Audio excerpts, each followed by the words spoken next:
C'est lui Allah. C'est lui la vérité. À lui appartient toute louange ici-bas comme dans l'au-delà. Quelle est la différence entre Allah et Jésus? Il n'y a pas de différence.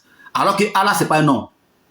Voilà. Donc, frère, je dis ici que Jésus-Christ de Nazareth, ce n'est pas moi qui dis que le Dieu, c'est lui-même.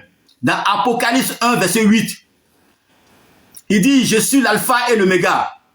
Dit le Seigneur Dieu, celui qui est, qui était et qui vient, le Tout-Puissant.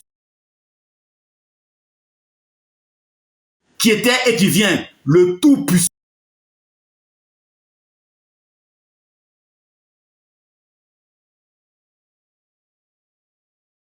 C'est là au-dessus de lui, aurait dû l'enchaîner pour le jeter en enfer.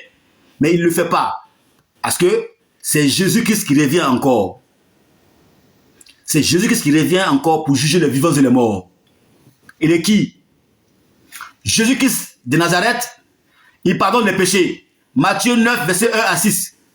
Il dit, enfin que vous sachiez que le Fils de l'homme que je suis, j'ai le pouvoir sur la terre de pardonner les péchés des hommes. Il est qui? Qui pardonne les péchés? Ce n'est pas Dieu. Une fois, il est Dieu.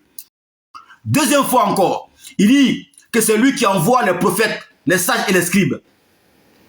Matthieu 23, 34. Il dit, c'est pourquoi, voici, je vous envoie des prophètes, des sages et des scribes. C'est Jésus-Christ qui envoie les prophètes.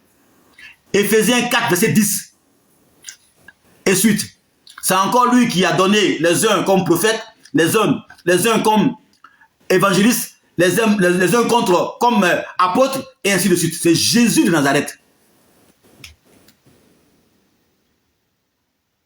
S'il n'est pas Dieu, alors pourquoi les dieux qui sont au-dessus de lui ne l'empêchent pas de pouvoir de revenir?